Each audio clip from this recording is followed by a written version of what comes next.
नमस्कार, मैं बालकृष्ण मुले और आप देखना शुरू कर चुके हैं द प्राइम टॉक का स्पेशल सेगमेंट वॉरियर के हमारे मेहमान हैं बीजेपी लीडर जीतू चौधरी जी। जीतू जी, आपका स्वागत है, आत्मीय अभिनंदन है द प्राइम टॉक के स्पेशल सेगमेंट वॉरियर के भीतर। धन्यवाद बालकृष्ण मुले जी। जीतू जी, आपको लगातार देखा जाता है, काफ़ी सक्रियता दर्ज कराते, बात राजनीतिक क्षेत्र की हो, सामाजिक क्षेत्र की हो, विभिन्न होने वाले धार्मिक और अन्य आयोजनों की क्यों ना कर लिया जाए, हर जगह आपकी मौजूदगी देखी जाती है। आप जिस तरह से खिलखिलाकर मुस्कुराकर लोगों से मिलते हैं, कहीं ना कहीं आपको सबसे अलग व्यक्तित्व के रूप में एक पहचान भी मिलती है। हर व्यक्ति आपसे मिलना चाहता है। हम आपसे ढेर सारी बातें करना चाहेंगे, लेकिन सबसे पहले चर्चा करेंगे आपके व्यक्तिगत जीवन को लेकर, आपके जन्म को लेकर, आपके स्कूलिंग को लेकर, आपकी कॉलेज लाइफ को लेकर और आपको माता पिता और दादाजी से मिले संस्कारों को लेकर भी। क्या कहना चाहेंगे पहली प्रतिक्रिया के रूप में?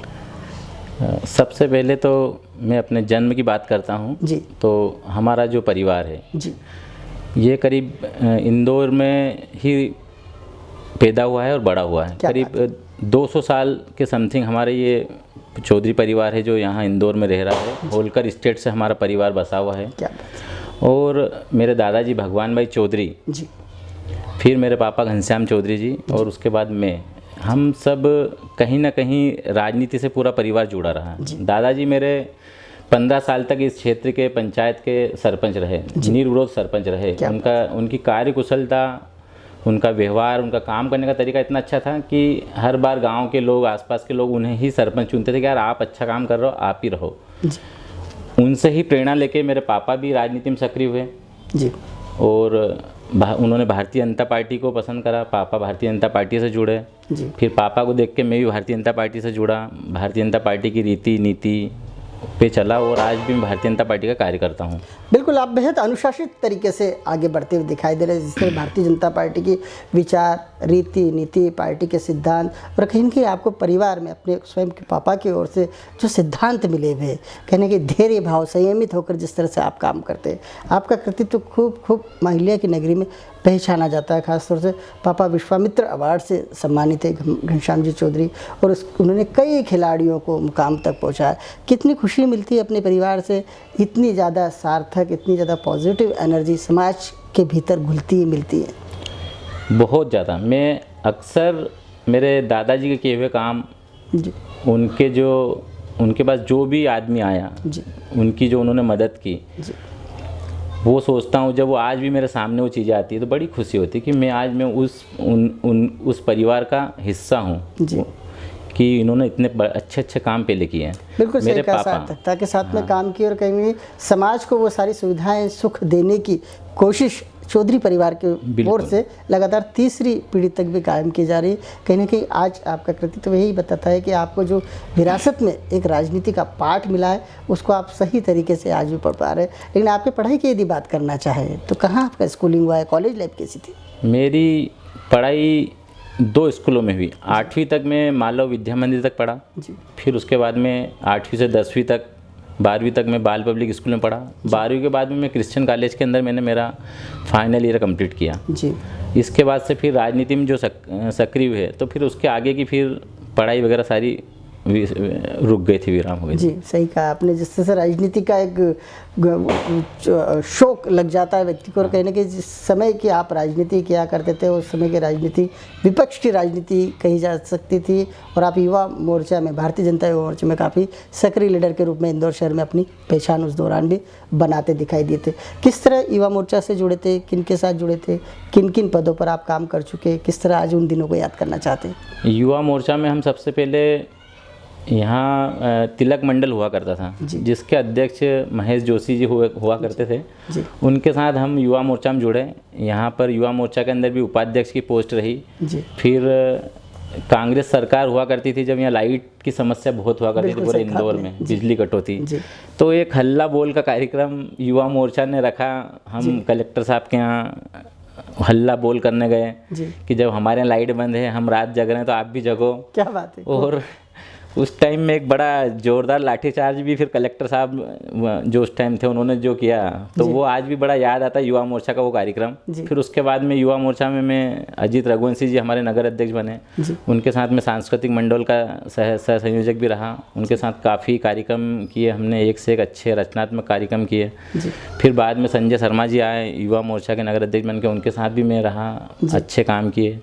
फिर बाद में भारतीय जनता पार्टी की नगर कार्यकारिणी के अंदर सक्रिय हुए, वहीं पे पार्टी के जैसे भी आदेश आते गए उन काम को हम आगे बढ़ाते रहे। उनकी पार्टी की योजनाओं को, सरकार की योजनाओं को हम क्षेत्र में हमारे जनता तक पहुंचाने लगे, और आज भी भारतीय जनता पार्टी के हम सक्रिय कार्यकर्ता हैं। बिल्कुल, एक सक्रिय कार्यकर्ता ही नहीं, आप एक अनुशिक्षित कार्यकर्ता के रूप में भी इंदौर शहर में ही नहीं विधानसभा क्षेत्र क्रमांक 2 में काफ़ी सम्मान से पहचाने जाते। खास बात यह कि जब से विधायक रमेश मेंदोला जी के सानिध्य में आप काम कर रहे, काफ़ी काम करते दिखाई दे रहे। लगातार पिछले 15 सालों से आप अपने वार्ड की जिम्मेदारी, भली पार्षद कोई भी रहे वो अपना काम करता रहे, लेकिन समानांतर रूप से आप भी अपना काम करते रहे। लगातार पिछले 3 सालों की बात की जाए, पूरे 5 सालों की बात की जाए, तो कहीं ना कहीं अपनी ओर से आपने वार्ड में काफ़ी सक्रियता दर्ज कराई है, विभिन्न काम कराए। वो कौन कौन से काम हैं क्षेत्र में जो आपके द्वारा कराए गए हैं और उससे लोगों को काफ़ी फ़ायदा हुआ है? सबसे पहले तो हमारे वार्ड के अंदर आज से 15 साल पहले पानी की बहुत समस्या थी जी। लोग रात भर पानी के लिए भटकते थे, जागते थे जी। नर्मदा लाइन पहले थी नहीं जी। जो भी सरकारी बोरिंग थे, तो कहीं मोटर है तो कहीं उसके अंदर लाइट की व्यवस्था नहीं है, और लाइट बिजली कटौती भी इतनी होती थी कि लोगों को पानी नहीं मिल पाता था। बिल्कुल सही। तो फिर मैंने खुद ने फिर अपने स्वयं के खर्च से टैंकर का काम, पानी बांटने का, निःशुल्क पानी बांटने का काम चालू किया जी। और पिछले 14 सालों से वो सतत आज भी जारी है, निरंतर जारी है जी। जिसके अंदर हमारा जो इतना बड़ा बेल्ट है, मतलब जिसके अंदर श्याम गौरी नगर, खातीपुरा, सुकलिया गांव आता है, देवश्री कॉलोनी आती है। इसके पहले जब 15 साल पहले तो हमारा ये वार्ड और बड़ा था, जिसके अंदर श्याम नगर, वीणा नगर भी आता था, निरंजनपुर भी आता था। वहाँ तक हमारा पानी का टैंकर जाता था निःशुल्क, वहाँ तक हम लोगों को पानी बांटते थे। क्या बात है। तो प्रतिदिन लगभग मतलब हमारे 3 टैंकर से, एक टैंकर से हम 20-20, 25-25 टैंकर पानी बांटते थे हम जी। तो जो आज भी बराबर वो प्रक्रिया चालू है। आज भले नर्मदा लाइन आ चुकी है, लेकिन फिर भी पानी की बड़ी समस्या है। आधा घंटा पानी मिलता है, आधे घंटे में 10 मिनट तो वो गंदा पानी आता है। वो व्यवस्थाएं आज तक हमारे इंजीनियर सुधार नहीं पाए, तो लोगों को पानी मिल नहीं पाता है, नर्मदा से पूर्ति हो नहीं पाती है। तो आज भी हम टैंकर चला रहे हैं। फिर दूसरी चीज़, कुछ बोरिंग ऐसे थे जो बंद पड़े हैं, उनके अंदर मैंने खुद ने मोटरें डाल दी, पाइपलाइन बिछा दी, घर घर लोगों को पानी मिलने लग गया। तो उस क्षेत्र की, जैसे रूपनगर हो गया, न्यू खातीपुरा कॉलोनी हो गई, आज यहाँ पानी की कोई समस्या नहीं। वहाँ घर घर हमने पानी लाइन कर दी निःशुल्क, हमारी तरफ से हमने हमारी जेब से में पाइप की लाइन बिछा दी। किसी सरकारी सुविधा का वो उपयोग नहीं किया, और हमने खुद ने, ताकि लोग पानी के लिए परेशान ना हो। फिर अब कुछ क्षेत्र और बचा है जहाँ पानी की आज भी थोड़ी आवश्यकता है, वहाँ हमारे टैंकर से हम पूर्ति कर ही देते हैं। आने वाले टाइम में विधायक जी से, महापौर जी से निवेदन करके उन चीज़ों को भी ख़त्म कराएंगे जी। जिस तरह देखा जाता है कि आप कहीं ना कहीं एक कदम आगे बढ़ाते हुए काम करते दिखाई देते हैं। जिस तरह से फीडबैक की बात की जाए तो शहर में नगरीय निकाय चुनाव की चर्चा होती है। इस चर्चा के बीच में आप जैसे युवा जो है, कृतित्ववान युवा है, जो कि अपनी जिम्मेदारी, अपने दायित्व को पहले से भलीभांति समझते हुए कहीं ना कहीं विकास, क्षेत्र के विकास को गति देने में जुटे हुए, आखिर ये प्रेरणा आपको कौन से लीडर से मिलती है कि आगामी समय में नगरीय निकाय चुनाव है और उससे पहले ही जन समस्याओं को निपटाने का काम, उन्हें चुनौती मानते हुए उन्हें दूर करने का काम आपके जहन में आया, और आपने कहने के पिछले 3 साल पहले से ये पूरी की पूरी तैयारी और क्षेत्र की समस्याओं को एक एक कर दूर करने का काम शुरू कर दिया? आज हम जिस विधानसभा में हैं जी, यहाँ रमेश मेंदोला जी, दूसरे कैलाश विजयवर्गीय जी, इनको देख के हर चीज़ की प्रेरणा मिलती है। बिल्कुल। ये अगर आज इन्हें देखा जाए तो ये एक चुनाव से फ्री होते हैं और ये आने वाले 5 साल के चुनाव के लिए लग जाते हैं, उसकी योजना पे काम करना चालू कर देते हैं। और हमारे जो राष्ट्रीय नेता नरेंद्र मोदी जी, उनकी भी यही योजना रहती है कि 2020 का चुनाव निपटा नहीं है, 19 का निपटा नहीं है, कि 24 की चुनाव की तैयारी कर देते हैं। मैं इन लोगों से ये चीज़ें सीखता हूँ कि जब हमारे बड़े लीडर पूरे देश के बड़े चुनाव को लड़ने की योजना अभी से बनाने लग गए तो फिर तो ये वार्ड का चुनाव है, तो हम इस पे काम क्यों नहीं कर सकते हैं, हम इस पे क्यों नहीं लग सकते हैं। और उसी योजना के अंतर्गत में वार्ड की जो भी छोटी से लेकर बड़ी समस्या रहती, चाहे वो पानी की हो, पेंशन की हो या गटर की नाली की समस्या हो, तो मैं उनको तुरंत लिखता हूँ और उस पर काम करना चालू कर देता हूँ कि कैसे हल होगी। लाइट की समस्या है, खंबे की समस्या है, तो ये कैसे हल होगी, उसके लिए तुरंत वहाँ के लोगों से मिलो, अधिकारी को बुलाओ और उस काम को ख़त्म करो। और बस उससे मुझे गति भी मिली, ऊर्जा भी मिली, उसके पॉजिटिव रिजल्ट भी आने लगे लोगों के अंदर, और लोग मेरे पास काम लेके आने लगे, समस्या लेके आने लगे। तो आज कहीं ना कहीं लोगों को मुझ पर विश्वास है कि यार हम जीतू चौधरी के पास जाएंगे तो ये काम निश्चित तौर पे हमारा हो जाएगा। और बस उसी योजना पे मैं भी आगे चलता हूँ कि नहीं, हमें आगे का चुनाव अगर लड़ना है, राजनीति में और बढ़ना है, तो हमें लोगों की समस्याओं पे आज से ध्यान देना पड़ेगा, ना कि चुनाव के टाइम ध्यान देना पड़ेगा। बिल्कुल सही कहा आपने। और राजनीति का ये पहला मूल मंत्र ही कहा जा सकता है। यदि आपको इसे राजनेता के रूप में पहचान बनानी है तो लोगों की सेवा करनी ही पड़ेगी, लोगों से दूर रहकर आप आगे नहीं बढ़ सकते। और ये कहीं ना कहीं मूल मंत्र जो है आपने अपने भीतर ही साध लिया।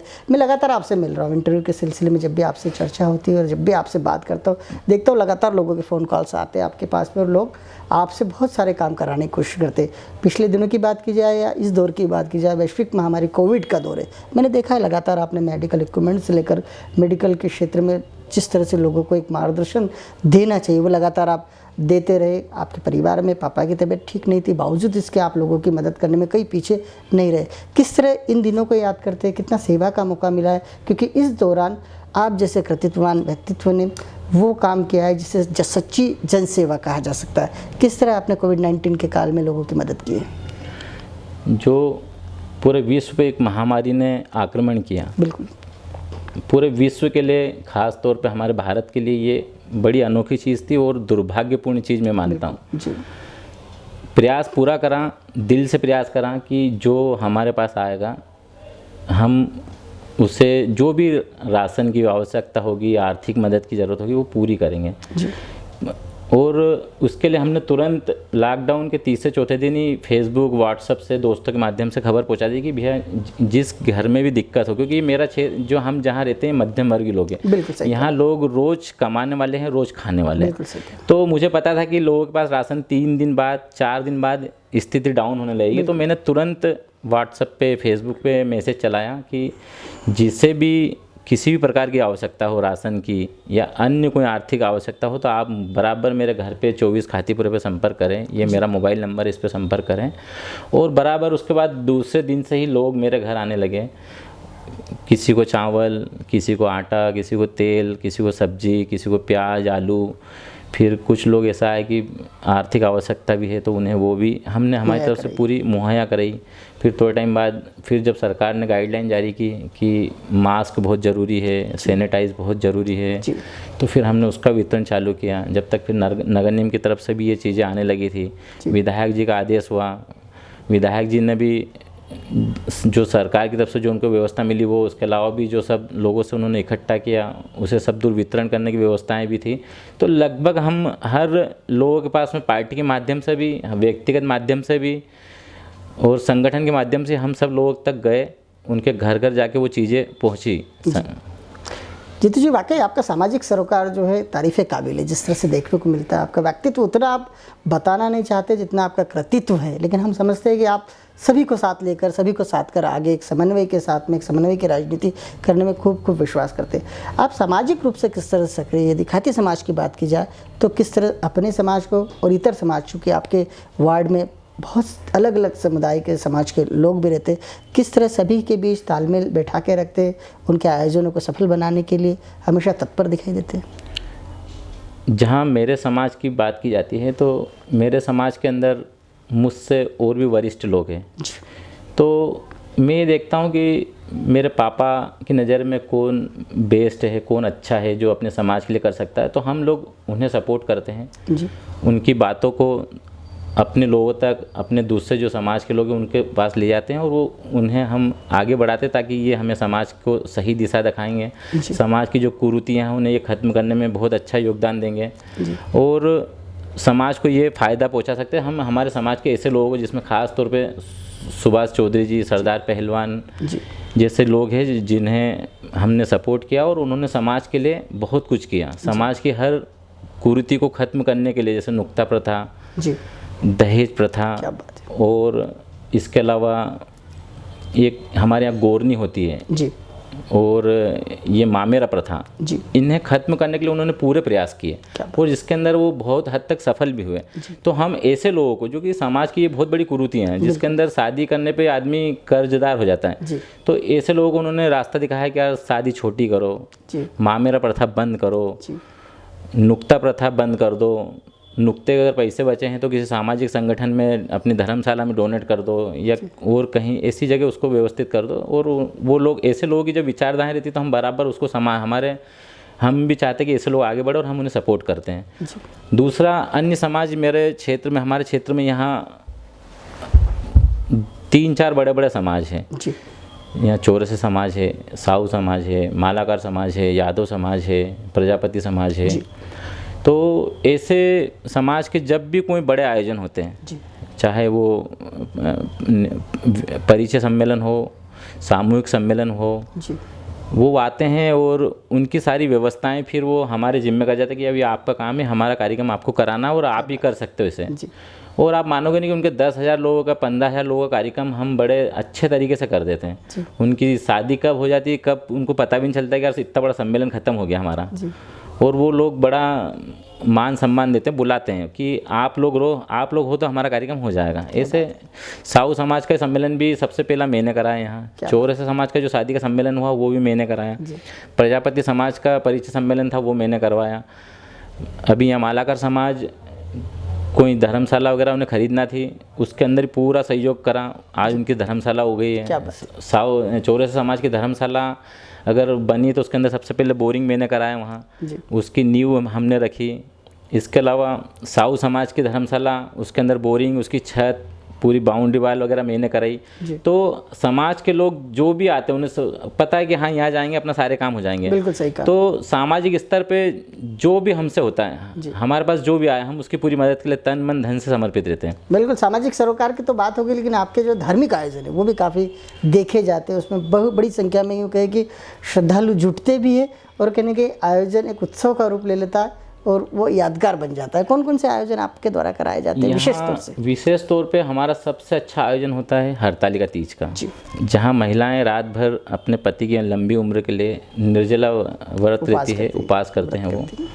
और महिलाएं इतनी बड़ी तादाद में आती हैं, यहाँ आसपास के हमारे क्षेत्र छोड़ के भी इधर आगे श्यामनगर, वीणानगर, MR10 तक से महिलाएं उसके अंदर शामिल होती कार्यक्रम में। और करीब 5 से 6 हज़ार महिलाएं, पुरुष तो कम ही रहते हैं, महिलाएं इतनी तादाद बड़ी संख्या में उपस्थित रहती है। और वो प्रोग्राम हमारा रात को 9 बजे चालू होता है तो सुबह 5 बजे तक चलता है, और पूरी 5 बजे तक उसके अंदर पूरी भीड़ बनी रहती है। जब भी क्या बात है। उसके अंदर हम बीच बीच में महिलाओं के मनोरंजन के लिए उसी भजन में से हम प्रश्न पूछते हैं। अच्छा। और उन्हें वहाँ मंच बुलाकर पुरस्कृत करते हैं, पुरस्कार देते हैं। और इसके अलावा फिर हमारा एक कार्यक्रम है यहाँ माता जी का नवरात्रि का आयोजन हम करते हैं, जिसके अंदर प्रतिदिन महाआरती करते हैं हम जी।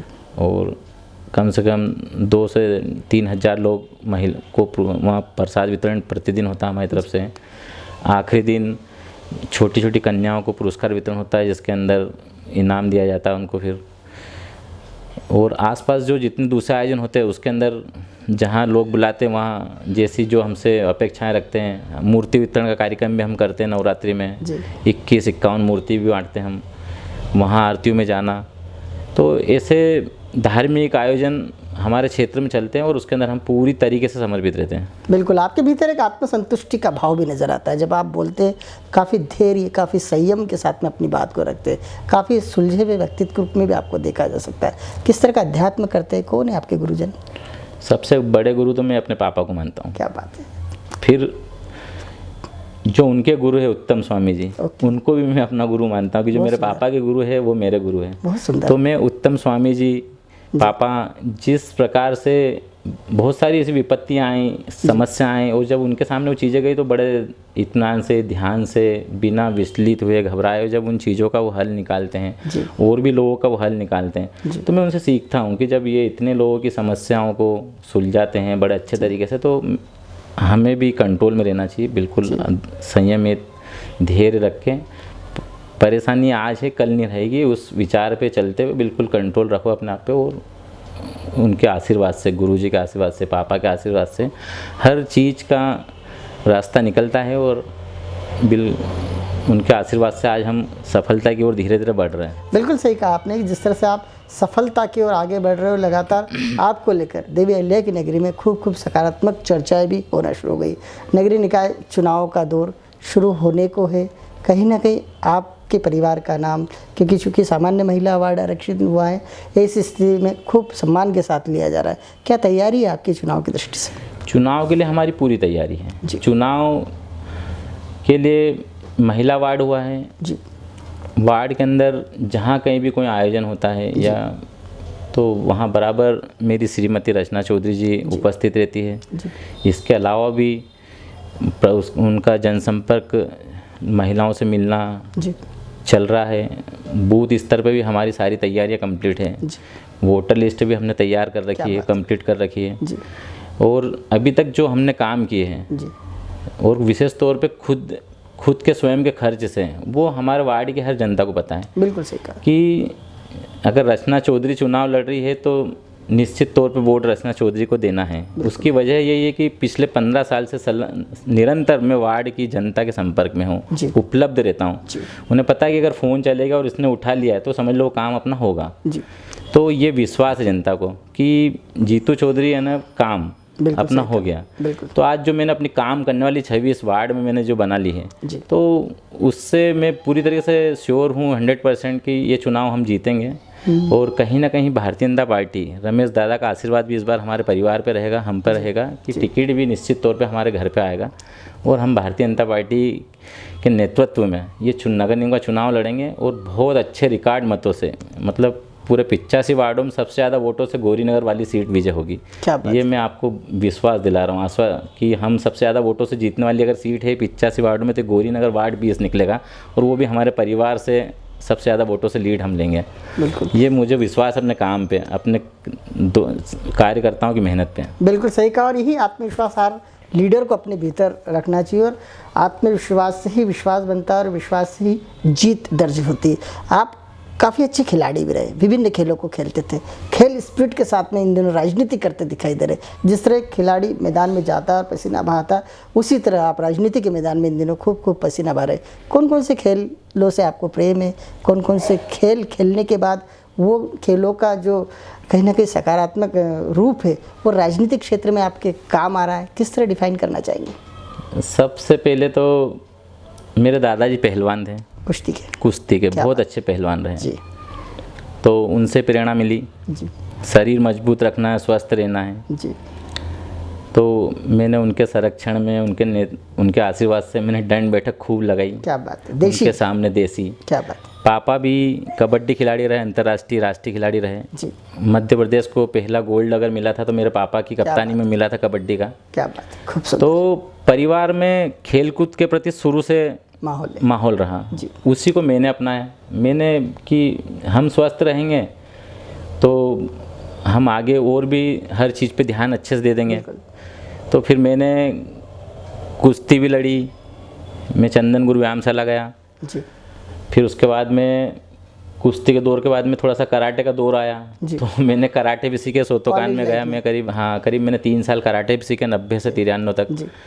फिर कराटे के बाद में फिर थोड़ा सा ऐसा लगा कि हेल्थी दिखना चाहिए थोड़ा सा, तो फिर मैंने वापस जिम स्टार्ट कर दिया। क्या बात। तो फिर मैं निरंतर पहले नेहरू स्टेडियम जिम गया, उसके बाद में अब आज मैं गोल्ड जिम है विजयनगर में, यहाँ जाता हूँ और लोगों को प्रेरणा देता हूँ। युवा जो नए मेरे क्षेत्र के वार्ड के हैं, अगर मैं उन्हें कुछ गलत माहौल में देखता हूँ तो उनको सीधा एक ही चीज़ बोलता हूँ कि ये सब चीज़ें अच्छी नहीं है, अपने शरीर पे ध्यान दो, जिम जाओ, रनिंग करो।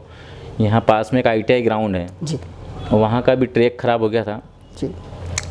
वहाँ पर मेरे क्षेत्र के करीब 250-300 लड़के हैं जो नेवी की, पुलिस की और आर्मी की एग्ज़ाम की तैयारी कर रहे हैं। क्या बात है, खूबसूरत। तो उन्हें जब मैंने देखा दौड़ लगाते हुए, ट्रेनिंग करते हुए, तो वो ट्रैक बराबर नहीं था, ऊबड़ खाबड़ था। तो फिर मैंने खुद ने JCB और रोलर लगा के उस ट्रैक को पूरा सही किया।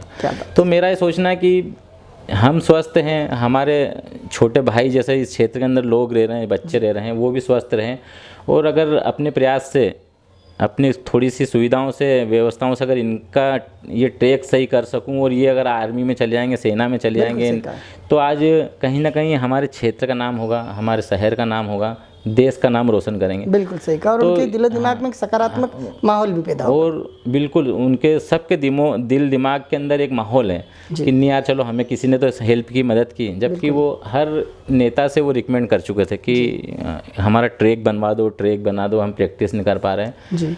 लेकिन मुझे जैसे ही पता चला मैंने तुरंत उनका ट्रैक 2 दिन में तैयार किया। तो मैं सोचता हूँ कि मैं स्वस्थ हूँ और भी लोग स्वस्थ रहना चाहिए, ताकि हम और सबके दिमाग अगर स्वस्थ हैं और एक स्वस्थ आदमी का दिमाग स्वस्थ रहता है तो पॉजिटिव एनर्जी पूरे क्षेत्र के अंदर बनी रहती है, नेगेटिविटी खत्म हो जाती है, वहाँ के लोगों की नेगेटिव सोच खत्म होने लगती है। तो मैं इसी विचारधारा पर काम करता हूँ कि हम सबको स्वस्थ रखें, हम स्वस्थ रहें। बिल्कुल सही कहा। जिस तरह से आप सकारात्मक रुख के साथ आगे बढ़ते दिखाई देते, जरूर आपकी जीत सुनिश्चित होगी नगरीय निकाय चुनाव में। और आप जिस भाव से आगे बढ़ रहे, जितनी सेवा के कार्य करते हुए आगे बढ़ रहे, इससे स्पष्ट होता है कि आप जैसे कृतित्ववान लीडर को आपकी पार्टी भी कहीं ना कहीं एक थर्ड आई के रूप में देख रही है, आपके कृतित्व के देख रही है, और इसका प्रतिसाद आपको अवश्य मिलेगा। जीतू चौधरी जी, आपने द प्राइम टॉक से चर्चा की, एक योद्धा के रूप में चर्चा की, एक वॉरियर के रूप में चर्चा की। आपका हृदय से बहुत बहुत धन्यवाद। नमस्कार। नमस्कार, आपको धन्यवाद। धन्यवाद।